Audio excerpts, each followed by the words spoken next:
Good morning students. आज हम पढ़ेंगे degradation of soil conservation measures, यानी मृदा का कटाव और संरक्षण के उपाय।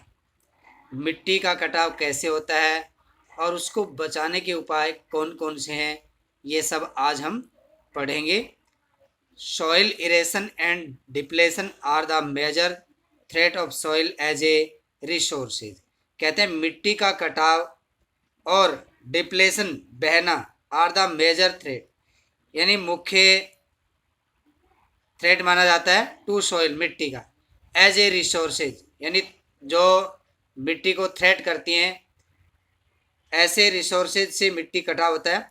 Both natural factor and human being can lead to degradation of soil, यानी बोथ, दोनों, चाहे नेचुरल फैक्टर हो चाहे ह्यूमन बीइंग फैक्टर हो, दोनों से ही मिट्टी का कटाव होता है।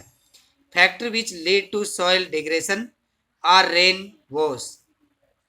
कहते हैं फैक्टर या जो कारण है मिट्टी का वो होता है रेन वॉश, यानी बारिश से धुल जाना, लैंडस्लाइड यानी जो चट्टानें होती हैं उनका फिसलना, डिफॉरेस्टेशन वनों का काटना, फ्लड्स बाढ़ के माध्यम से, ओवर यूज ऑफ केमिकल यानी केमिकलों का अत्यधिक यूज करने से भी, फर्टिलाइजर और पेस्टिसाइड एंड ओवरग्रेजिंग, यानी जो मिट्टी को उपजाऊ बनाने के लिए जो केमिकल यूज किए जाते हैं उनसे भी मिट्टी का भाई अक्षरण होता है या नुकसान होता है।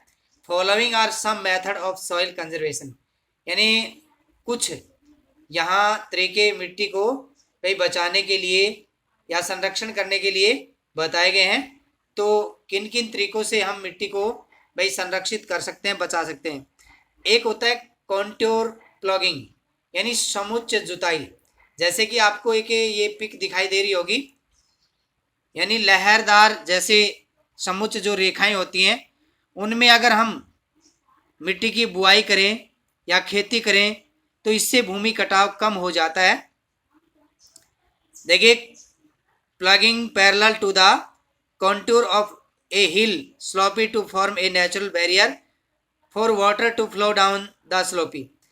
कहते हैं कि जो पैरेलल प्लगिंग की जाती है या समानांतर जो प्लगिंग जुताई की जाती है, कहता है उसकी बजाय हिल जो क्षेत्र होते हैं या ढलान युक्त जो क्षेत्र होते हैं उनमें समुच्च रेखाओं में प्लगिंग करनी चाहिए, और ये एक नेचुरल बैरियर पानी को रोकने में काम देते हैं, या इससे मिट्टी का अक्षरण नहीं होता है, कटाव नहीं होता है। दूसरा जो है वो देखिए ट्रेसी फार्मिंग, यानी छत की खेती। जैसे यानी छतनुमा जो खेती होती है, farming on A series of wide steps along the hill sloppy. कहता है खेती की जो श्रेणी सीरीज है, ये जो steps along to hill slopy, यानी जो पहाड़ी क्षेत्र होते हैं उनमें भाई अलग किस्म की होती है। फॉलोइंग द कॉन्ट्योर, यानी जैसा कि आपकी जो समुच्च रेखाएं या समुच्च जो प्लगिंग है वो। दिस मेथड इज कॉमन, ये जो तरीका है ये कॉमन है इन एशियन कंट्री, यानी एशिया के देशों में, इन रीजन ऑफ राइस कल्टीवेशन। और इसका मुख्य कारण क्या होता है कि चावल की खेती करना। तो इस पिक में आपको ट्रेसिंग जो है फार्मिंग का फॉर्मूला बताया गया है, तरीका बताया गया है कि ट्रेसिंग फार्मिंग कैसे की जाती है। अब आगे देखिए, mulching is to provide a protective cover over the soil to stable soil temperature, reduce soil erosion and retain soil moisture.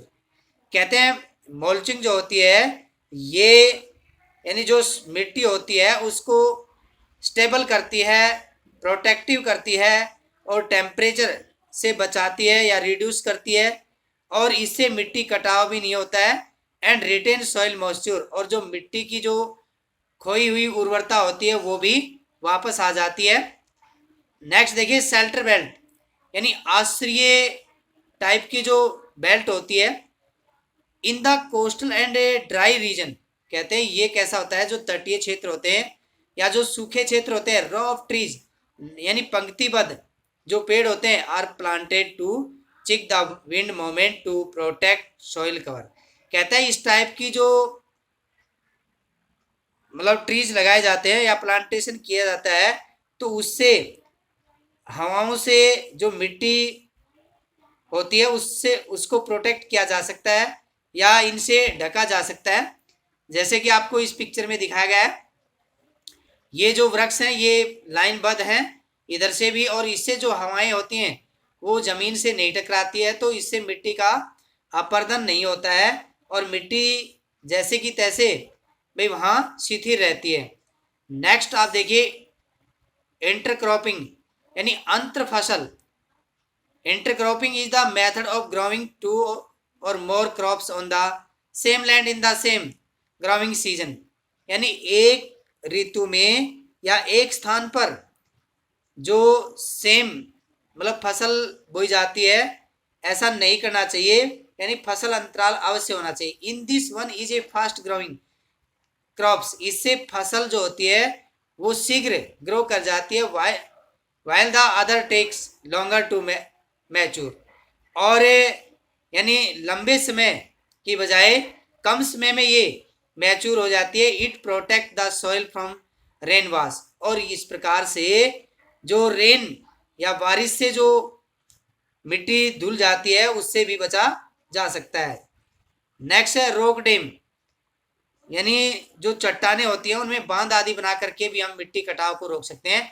Help to check the speed of water flow, कहते हैं कि जो ढलान युक्त क्षेत्र होते हैं उनमें जो पानी या बारिश का जो पानी होता है वो तेज गति से बहता है। Thus it control the occurrence of floods, और इस प्रकार से कहते हैं ये फ्लड्स को भाई कंट्रोल करता है। अगर हम इनमें छोटे छोटे डैम बना दें तो बाढ़ की जैसी स्थिति नहीं होती है और जो मिट्टी कटाव होता है वो भी बच जाता है। इससे पानी जमीन में आसानी से चला जाता है, बह करके नहीं जाता है। नेक्स्ट है कॉन्ट्योर बैरीज, यानी समुच्च जो बाधाएं आती हैं। Stones soil grass are use to build barriers along contour, यानी समुच्च जो बैरीज होते हैं जैसे कि थोड़े थोड़े अंतराल पर जो रोके वगैरह लगाए जाते हैं, बांध वगैरह बनाए जाते हैं छोटे छोटे, ऐसा हिल या पहाड़ी क्षेत्रों में होता है। और trenches are made in front of the barriers to collect water, और इस प्रकार से जो बैरीज बनाए जाते हैं वो पानी को रोक लेता है और मिट्टी का कटाव रोक देता है। तो आज की वीडियो में हम इतना ही पढ़ेंगे, नेक्स्ट कल पढ़ेंगे। थैंक्स।